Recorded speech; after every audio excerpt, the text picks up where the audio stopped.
You guys, I am obsessed with the new Fall Out Boy song, and it's called Hold Me Tight or Don't. And it's on repeat in my house, and I dance around every time it's on.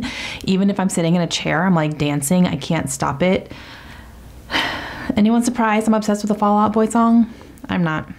Hey guys, it's Sarah, and today I'm going to be doing my February book haul revisit. So I went back and I watched my February book haul from 2017. I wrote down all the books that I hauled in that video, and I have them here. So I'm going to show you where I am as far as whether I've read them or not, if I still have them, have I unhauled them, have I read them, what did I think, all of that good stuff. Spoiler alert, I hauled 9 books. I have them all still, and I have not read a single one. So we're just gonna start the video out like that. The first 2 books that I ended up hauling were books that I got from an Etsy shop, and that is Under the Radar Books. And if she still has her shop, I will leave a link down below. I'm not positive, I haven't checked in a while, but I will do my research and see. So if there's a link down below, that means she still has her shop open. But this is from Brittany, and her shop again is Under the Radar Books, and it was kind of like a blind date with a book type thing. So you would pick a genre that you wanted, and then you would get books in return, but you don't know what they're going to be. They're all wrapped up, so you have no idea which books are coming to you. And I picked psychological thrillers. The first one that I got was The Execution of Noah P. Singleton, and this is from Elizabeth Silver, and I have not read this book. Obviously, I'm not going to keep saying that because I haven't read any of these. So, but this one, I'm still really excited about it, and this follows a girl who is on death row for the murder of one of her friends.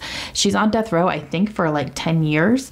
And then a little bit before her execution date, the mother of the victim comes forward and tries to start an appeal to get her off of death row. So something has happened that has maybe proven that she didn't do this, or that she's not at fault, or, you know, something like that. But I'm intrigued. The other one that I got from that same Etsy shop is The Specimen, and this is by Martha Lee. And this one is a historical book, and it's set in the 1850s, and it follows a man who is a butterfly collector, and he meets and falls in love and marries a woman, but 7 years later he is dead and she is on trial for his murder. So very interesting. All right, and now we're going to get into the books that I picked up at Goodwill, and the first one is Station 11 by Emily St. John Mandel. This book was huge when I first started my booktube channel. Like, everybody was talking about it. This was the it book. Everyone was reading it. Everyone was loving it, raving about it. Couldn't get enough of it. I picked it up. It's still sitting here. This is a post-apocalyptic book, and it follows a theater troupe who is basically trying to survive. And I believe they still go on being their theater troupe people, and they're like trying to entertain people as well. That's all I know. But I've heard great things, so I really still want to read it. This next one is a book that I can't believe I haven't read it yet. And that's A Man Called Uwe. And this is by Fredrik Backman. And Fredrik Backman is definitely an author I'm very intrigued by. I have not read anything by him yet. I do own 2 of his books now, though. And I've just heard incredibly amazing things about this book. Everyone who has read it has said it was amazing and lovely and just a great surprise, and they were surprised at how much they really liked it. And this one follows a man named Uwe, and he is like an older gentleman, and I think he's just kind of like one of those grumpy, get off my lawn type of guys. And I believe that he is kind of reflecting on his life, and you're going through that journey with him. But I've heard amazing things, and I really want to read it. And this next one is The Interestings, and this is written by Meg Wolitzer.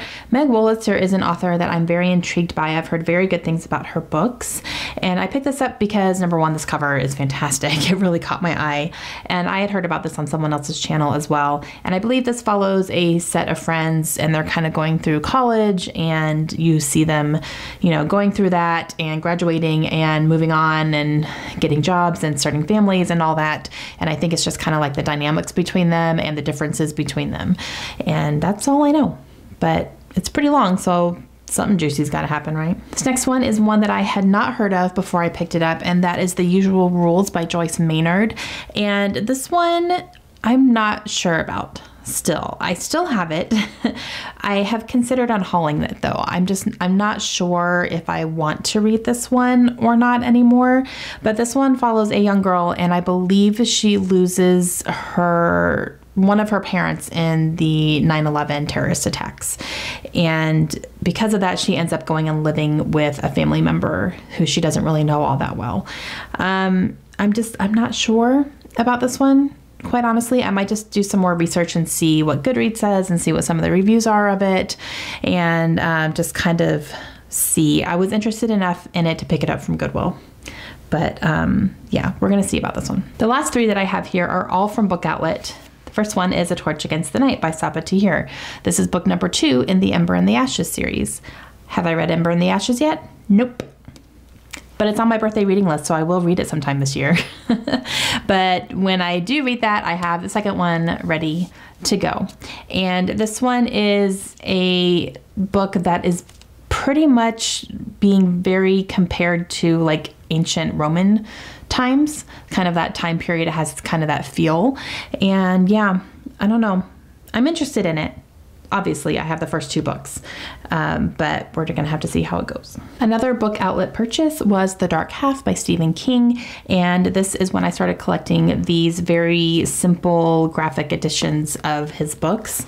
And this one follows a writer, and I don't fully understand the premise of it, and I think it's supposed to be that way until you read it. But I believe he also writes under a pseudonym, and it's kind of that type of thing. And I think he's trying to kill off his pseudonym so he can write as himself, because the pseudonym is so much bigger than his own personal self is. That's all I know. It's probably going to be weird, and I'm totally into it. And the last one that I picked up is another Stephen King, and that is The Stand. And this is a mass market paperback. I don't love it. I wasn't expecting it to be a mass market paperback when I bought it, but oh well, it is what it is. It is pretty floppy still, even as a mass market, so it's okay. Like, I'll deal with it. It is a pretty long book to be a mass market, but maybe this could be a good thing, you know, that I just take my time reading and throw it in my purse and just kind of read it while I'm on the go. But yeah, I've heard very, very good things about this book in particular. It's a lot of people's favorite Stephen King, so definitely interested. Okay, so those are the 9 books that I hauled in February of 2017. Again, I have not read a single one, and I still own every single one. Now I am going to go ahead and pick a book to put on my 2018 TBR. So of those 9 books, the one that is really standing out to me that like I can't believe I haven't read this yet, and I really want to read this and see what it's all about. So I am going to put on my 2018 TBR Station 11 by Emily St. John Mandel. So this is going to go on it. I will be reading this sometime this year. Okay guys, that's going to be it for me today. Please let me know down below if you have read any of these books and what your thoughts were on them. And I will talk to you guys again soon. Have a great day. Bye.